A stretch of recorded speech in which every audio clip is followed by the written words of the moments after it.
তাদের তো অনেক ঘন ঘন স্বপ্নদোষ হয় বা দেখা যায় মাসে 4-5 বার করে হয় অথবা সপ্তাহে 2-3 বার করে হয়। এই স্বপ্নদোষ এড়ানোর জন্যই আমরা কি করে থাকি? হস্তমৈথুন করে থাকি। Cure point medical consultancy centre থেকে আপনাদের সবাইকে স্বাগতম। আজকে আমার আলোচ্য বিষয় হচ্ছে মাস্টারবেশন বা হস্তমৈথুন নিয়ে। এটি পুরুষ, মহিলা বা কিশোর কিশোরী সবার ক্ষেত্রে এটি একটি স্বাভাবিক যৌন একটা চাহিদা সম্পন্ন একটা বিষয়। তারপরও কেউ কেউ একে কোনো রোগ বা কোনো সমস্যা বলে বা স্বাস্থ্যহানির একটা বিষয় বলে মনে করে থাকেন। আবার কেউ কেউ একে একটি স্বাভাবিক প্রক্রিয়া হিসেবে বিবেচনা করে থাকেন।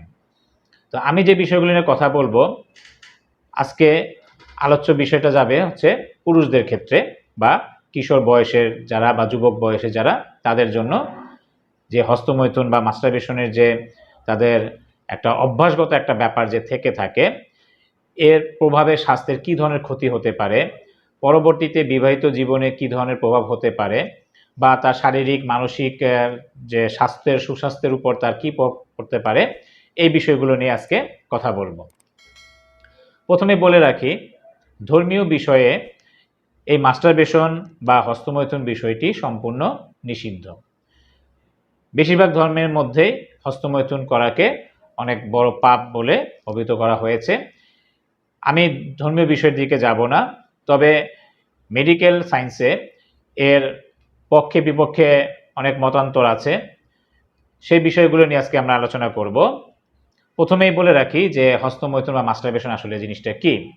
এখানে বলাই হচ্ছে যে হস্তমৈথুন অর্থাৎ হাত দিয়ে যখন যৌন উত্তেজনা এবং সেটাকে পরিতৃপ্ত করার যে উপায় কোনো সঙ্গী ছাড়া, সেটাকে সাধারণত হস্তমৈথুন বলে থাকে।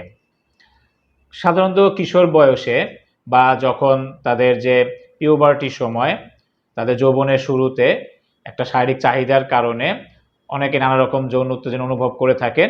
তো সেক্ষেত্রে তারা কি করবে, কোনো না কোনো উপায়ে বিভিন্ন বন্ধুবান্ধবের মধ্যে পড়ে অথবা বড়দের কারো কাছে শুনে অথবা কোনো ধরনের পর্নোগ্রাফি বা খারাপ কোনো ছবি মাধ্যমে তারা দেখে এই হস্তমৈথুনের বিষয়টাতে অভ্যস্ত হয়ে থাকে। দেখা যায় যে প্রথম এটাতে কোনো সমস্যা হয় না, কিন্তু ধীরে ধীরে যখন এটাতে আসক্ত হয়ে যায়, এই যে আসক্ত হয়ে গেল, তখন সারাক্ষণ তার মাথার মধ্যে এক ধরনের কুচিন্তা, এক ধরনের উত্তেজনা, সারাক্ষণ সব এই যৌন বিষয়গুলো নিয়ে তার চিন্তাভাবনা চলতে থাকে এবং এই বিষয়ে সে এতটাই অভ্যস্ত হয়ে পড়ে যায় যে তার স্বাভাবিক লাইফস্টাইল অনেকটাই ভিন্ন হয়ে যায়। সে সারাক্ষণ এগুলো চিন্তা করতে থাকে এবং তার মাথায় অন্য কোনো স্বাভাবিক কাজকর্ম, পড়াশোনার দিকে মনোযোগ থাকে না। দেখা যায় ধীরে ধীরে তার পরবর্তী জীবনে এটাতে এতটা অভ্যস্ত হয়ে যায়, তখন অনেকে বিবাহিত জীবনের পরেও সে দেখা যায় তার সঙ্গীর সাথেও পরিপূর্ণ সে যৌনতৃপ্ত লাভ করতে পারে না, তার ঘুরে ফিরে আবার ওই হস্তমৈথুনের দিকেই যেতে হয়। এই যে বিষয়টা যে একজন যৌন সঙ্গী অর্থাৎ তার স্ত্রী বা তার সেক্স পার্টনার থাকা সত্ত্বেও তার যদি হস্তমৈথুন করতে হয়, তাহলে নিশ্চয়ই এটা একটা স্বাভাবিক একটা সমস্যায় অবশ্যই আমরা বিবেচনা করব। এখন এই যে হস্তমৈথুন, অনেকে এটাকে স্বাভাবিকভাবে চিন্তা করেন এরকম যে দেখা যায় যে যাদের বলে থাকেন যে আসলে আমাদের 4-5 বার করে হয় অথবা সপ্তাহে 2-3 বার করে হয়, এই স্বপ্নদোষ এড়ানোর জন্যই আমরা কি করে থাকি? হস্তমৈথুন করে থাকি। হ্যাঁ, এটা একটা পয়েন্ট। আসলে যেহেতু আমাদের যে পুরুষদের অন্ডকোষ যেটা আছে টেস্টিস, সেখানে কি হতে থাকে?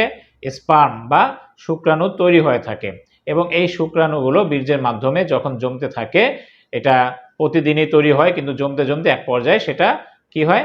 বাইরে বের হয়ে আসে। যখন এটা অনিচ্ছাকৃতভাবে বের হয় বা সাধারণত ঘুমের মধ্যে বের হয়, তখন সেটাকে আমরা কি বলি? স্বপ্নদোষ বলে থাকি। এখন এটা কারো লাইফস্টাইল, খাওয়া-দাওয়ার উপর ডিপেন্ড করে কারো একটু বেশি হয়, কারো একটু কম হয়। এখন এটাতে অনেকে দেখা যায় একটু আনইজি ফিল করে বা অনেক সময় জয়েন্ট ফ্যামিলি থাকাকালে সে একটু লজ্জা বোধ করে থাকে। তো এই কারণেই তারা এখান থেকে পরিত্রাণ পাওয়ার উপায় হিসাবে হস্তমৈথুন করে থাকে। তো মাসে ১ বার ২ বার যদি হস্তমৈথুন করে থাকে বা সপ্তাহে যদি ১ বার যদি করে থাকে, মেডিকেল সায়েন্সের ভাষায় এতে কোনো শারীরিক বা মানসিক কোনো ক্ষতিগ্রস্ত হয় না। কিন্তু যারা অতিরিক্ত করে থাকে, শব্দটা হচ্ছে অতিরিক্ত, সে অতিরিক্তর কোনো মাত্রা নেই, অথবা যদি কারো এরকম ইচ্ছাকৃত যদি হস্তমৈথুন করার পর সে শারীরিকভাবে প্রচণ্ড দুর্বল হয়ে যায়, তার যদি মানসিকভাবে সে বিপর্যস্ত বোধ করে, তখন কিন্তু তার জন্য এটা সমস্যা।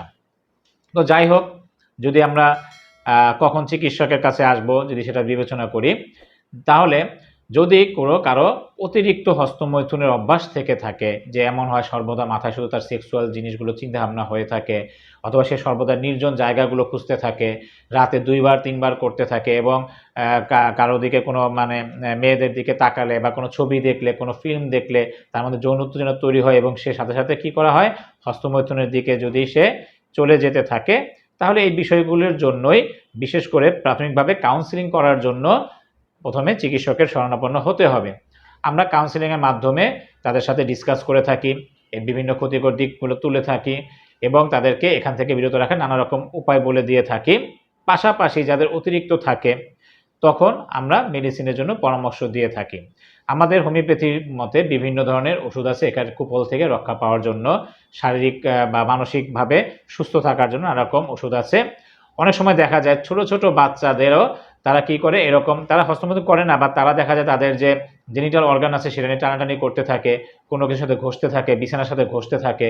এটাও কিন্তু এক ধরনের সমস্যা। যদি আপনারা যদি যারা গার্জিয়ান আছেন তারা যদি কোনো ছোট বাচ্চাদের মধ্যে এই জাতীয় কোনো মানে যৌন ক্রিয়াকর্মের মধ্যে যদি অ্যাক্টিভিটি যদি খেলার ছলে হোক বা কোনো অসচেতনভাবেও যদি তারা এরকম করে থাকে, তাহলে অতি সত্বর চিকিৎসকের পরামর্শ নেবেন। এই জাতীয় সমস্যাগুলোর কিন্তু অবশ্যই ওষুধ আছে এবং চিকিৎসা আছে, পরামর্শ আছে, এটা আপনারা মেনটেন করবেন। যাই হোক, এবার আসি হস্তমৈথুনের থেকে কিছু পরিত্রাণ পাওয়ার যে কিছু নিয়মকানুন। প্রথমত